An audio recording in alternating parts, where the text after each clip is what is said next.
So when Hurricane Andrew hit in 1992, and that was a major event in the Mas family's history. So forget the personal issues and toll. So I recall with my wife and I were engaged to get married. We were gonna get married, it was August 24th, we were gonna get married the 28th or 28th of August, 29th. Hurricane hit the 24th, I think 22nd, 23rd, 24th, I remember now. We obviously didn't get married that date. And she went to go spend it at her parents' house in Color Ridge. And I lived in Pinecrest. And so the hurricane hits, and I didn't see my wife, I couldn't find her for 2 days because I lost her house. It like literally fell on them. Wow. And our offices weren't there anymore. Like, they just weren't there. It was 186th Street and 104th Avenue. We went to the office after we sort of like went down there because all your points of navigation were like gone. And we didn't have like a building. And most of our employees lost their houses. Wow. And so it was like a disaster. So out of the disaster, we started building, right? And got employees, all this infrastructure had to be rebuilt, et cetera. So fast forward, so the 2 years after 1992, our business boomed because we were basically rebuilding all of the infrastructure in South Florida. In the course of that, we got the aspirations, look, we can handle anything and we can grow. And we ended up in 1994 buying our largest competitor, which is called Burnup & Sims, a company out of Fort Lauderdale. They had operations all over the U.S. We bought them. We ended up trading on the NASDAQ stock exchange. And then we had to grow the business. We made mistakes growing the business. We had successes, but we made mistakes. So in 1997, we were the first Hispanic company to hit $1 billion in revenue. Wow. Big deal, et cetera. It was amazing. And then we grew 1999, 80, 98, 99, 2000. In 2000, there's a telecom crash. So if you guys recall MCI, all these other companies, they all go out of business. Well, we did work for them, so we're creditors. So we had to write off half of our receivables. Wow. So at that time, our stock, just to give you a relation, had gotten up to like $60 a share. So in March of 2001, our stock was at $1.31. Wow. Wow. So I have a little sticker on my computer that has a date and says 131. We were basically worth nothing. And I learned a lesson. We are not worth what a number on a screen or a stock is worth.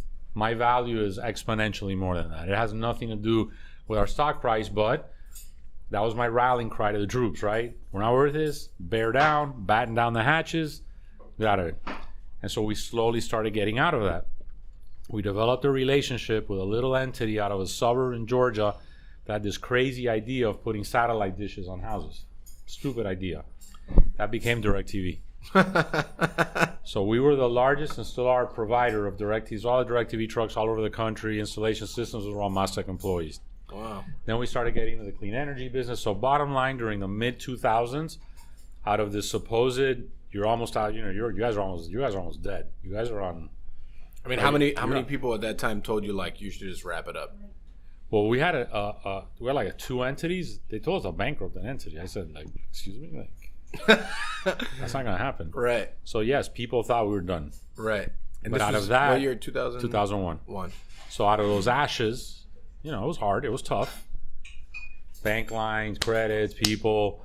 The business went. We were doing $1 billion, $2 billion through. We cut it in half. Yeah, it was like tough. You learn lessons from that. So your successes and our successes are a product of learning from our bumps, our obstacles. And you fail at things, absolutely. But you have to recognize those. You know what you need to do? You need to embrace that. Right. You can't like ignore. No, embrace it. What did you do wrong? What didn't you do wrong? Integration of this business, it was wrong. It wasn't growing. What are you doing? And you learn. And basically, when the crash, the 2008, 2009 period, where a lot of my friends' businesses were suffering, we were like this. So for the last 14 years, we've been like this, because we took the lessons we learned. We got into the right businesses. We learned how to execute. We're smart and conservative in what we do. We don't gamble, but we grew and we're in the right place at the right time. So we were one of the first companies to bet on like on wind power, solar, natural gas, which is a clean energy. It's a clean energy. So we bet big on those, and today we're in our business, we're the largest of what we do. So have we had struggles? Absolutely. And at those times, you have to, you adjust your life and your perspective. Your perspective changes. 100%. At the time in 01, I had my Michael had just been born. I had 2 young kids. Their epiphany. You were there. Your life. You're raising a family. You're doing a business, and it's challenging.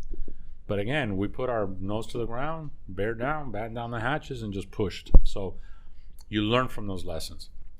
So as you get older, I was like my wife says, "Oh my God, you were so uber aggressive when you were younger. You're much more like chill now."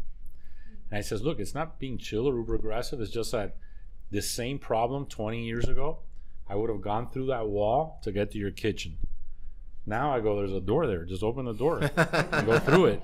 I think that's a great analogy because that's how Well, I mean, I find it like it's interesting, right?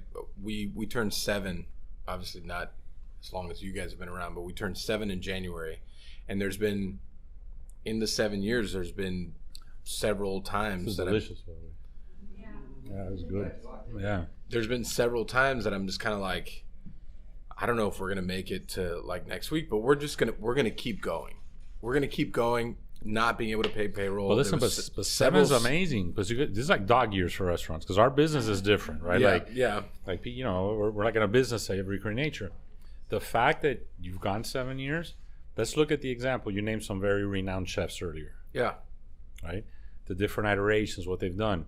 The fact that you've been steady and been able to do what you do and you're building on your platform without losing, and I'll talk as a customer. Yeah, I love that. Without losing the quality and the charm and everything that made this special, because that's your challenge. Now I'm not flipping it. I'm asking when I'm like I flip it on you. Your challenge is, when people try to build, like multi-restaurant models. Right. Do you lose what got you there? Mm-hmm. Do you lose what got you there? And the key is to not do that. And you haven't. You're good. We're better. You are. We're better than we were. This is amazing. So you're better. That's the key to success. Yeah. Lesson learned.